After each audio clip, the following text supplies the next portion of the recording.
Hello, আসসালামু আলাইকুম রহমতুল্লাহি অবরাকাতুহু। অ্যাম্বিশন ব্রিজ চ্যানেলে আপনাদের সবাইকে ওয়েলকাম জানাচ্ছি। সিঙ্গাপুর প্রবাসী আমি মোহাম্মদ নুরুজ্জামান। সিঙ্গাপুরের বেতন নিয়ে আপনাদের প্রচুর, প্রচুর প্রশ্ন। যদিও আমার এই চ্যানেলে সিঙ্গাপুরের বেতন সম্পর্কিত আর ২-৩ টা ভিডিও দেওয়া আছে। সো ওই ভিডিওগুলা দেখবেন ইনশাআল্লাহ চ্যানেলটি ভিজিট করেন। কারণ সিঙ্গাপুরে নতুন আসেন, যেকোনো বিষয়ে আসেন বা যেভাবেই আসেন, নতুন অবস্থায় সিঙ্গাপুরের বেতন প্রায় সবারই কাছাকাছি একই। সো এখন আজকে মূলত সিঙ্গাপুর বেতনের যে বিষয়টা নিয়ে আমি আলাপ করতে চাই সেটা হচ্ছে যে সিঙ্গাপুরে বেতন বাড়ে কিনা। দেখেন, বেতন বাড়ার পিছনে সবচেয়ে বড় যে ভূমিকাটা হচ্ছে কোম্পানি। এখন আপনি যত ভালো কাজেই আসেন না কেন, আপনি যত দক্ষই হন না কেন, যদি কোম্পানি ভালো না হয়, হ্যাঁ, কোম্পানি যদি ম্যানেজমেন্ট ভালো না হয়, কোম্পানি যদি অপোজিশন ভালো না থাকে, তাহলে কিন্তু ভাই লাভ নাই। এরকম সিঙ্গাপুরে বহু বাংলাদেশি ভাইয়েরা আছে যারা ভালো কাজ পারে, হ্যাঁ, ভালো দক্ষ, অনেকদিন ধরে কোম্পানিতে আছে, তারপর কিন্তু বেতন এই অল্প কিছু বাড়ে, কয়েক ডলার বাড়ে হয়তোবা। কিন্তু যদি কোম্পানিটা ভালো হয়, সেটা মেনকন হোক, সাবকন হোক, যেটাই হোক, যদি কোম্পানি ভালো মানের হয়, ম্যানেজমেন্ট ভালো হয়, তাহলে ভাই আপনি যদি ভালো কাজ পারেন, ভালো দক্ষ হন, আপনার বেতন খুব দ্রুত বাড়বে এবং অনেক অনেক বাড়বে। সেটা বলার অপেক্ষা রাখে না। সিঙ্গাপুর বর্তমানে ফরেন ওয়ার্কারের জন্য সবচেয়ে ভালো একটা দেশ আমি মনে করি। পৃথিবীতে যতগুলো দেশ ফরেন ওয়ার্কার নেয় তাদের দেশ কাজের জন্য, সিঙ্গাপুর তাদের মধ্যে ১ নম্বরে রাখবো আমি সবসময়। সিঙ্গাপুরের বেতন কাদের এক সময় ভালো হয়, যারা সিঙ্গাপুরে এসে ভালো একটা সেক্টরে পড়ে, ভালো একটা কাজে পড়ে এবং ভালো একটা কোম্পানিতে পড়ে। মানে বেতনের এই বিষয়টা কি, মানে স্থান কাল পাত্র ভেদে প্রত্যেকটা জিনিসের উপর ডিপেন্ড করে। এটা শুধু আপনার কাজ না, হ্যাঁ, আপনার শুধু এমন না যে আপনার কাজ ভালো হইলেই হবে, বিষয়টা এরকম না। সো আপনার আশা করি বুঝতে পারছেন আমার কথাগুলা। সো আসলে কি, সিঙ্গাপুরে প্রত্যেকটা কোম্পানিতেই অল্প কিছু ওয়ার্কার থাকে যাদের বেতন বাড়ে। এটা খুবই কম। সিঙ্গাপুরে প্রায় কোম্পানিতে যদি ২০-৩০ জন ওয়ার্কার থাকে, তাহলে দেখা যায় ২, ৪, ৫ জনের হয়তো বেতন খুব ভালো থাকে।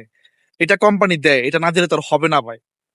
তো এভারেজে যদি, যে ধরেন ৩০-৩৫ জন ওয়ার্কার আছে, তাদের মধ্যে সবার বেতন বাড়লো কিনা বা কতটুকু বাড়লো, এটা যদি দেখার বিষয়।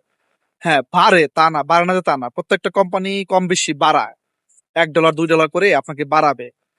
কিন্তু এটা মানে কতটুকু, এটা কি এনাফ কিনা। দেখেন, সিঙ্গাপুরের বহু মেনকন আছে যারা, আপনি যদি ১০ বছর, ২০ বছর বা ৩০ বছরও থাকেন, আপনার বেসিক কিন্তু এই $১৮, $২০, $২২ এরকমই থাকবে।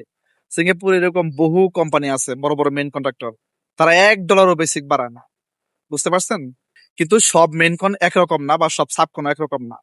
এখন মূল বিষয় হচ্ছে যে আপনি যদি ভালো কোম্পানিতে পড়তে পারেন, সেটা সাবকন হোক আর মেনকন হোক, আর আপনার কাজ যদি ভালো হয়, আপনি যদি ভালো দক্ষতা অর্জন করতে পারেন, কোম্পানি যদি আপনাকে লাইক করে, সেক্ষেত্রে আপনার বেতনটা হাই হবে। হাই হলে কতটুকু হাই হবে? দেখেন, সিঙ্গাপুরে কিন্তু এরকম না যে প্রতি বছরই $৫-১০ করে বেসিক বাড়ে, তা না। হয়তো বা আপনার কোম্পানি যদি ভালো হয়, যে আপনি $18 আসছেন, হয়তো বা ২, ৪, ৫ বছর পরে গিয়ে আপনার পারফরমেন্স যদি ভালো থাকে, কোম্পানি যদি ভালো হয়, হয়তো বা $৩০ হয়ে গেল। সো $৩০ বেসিক হলে কিন্তু আপনার বেতনটা ভালো আসবে।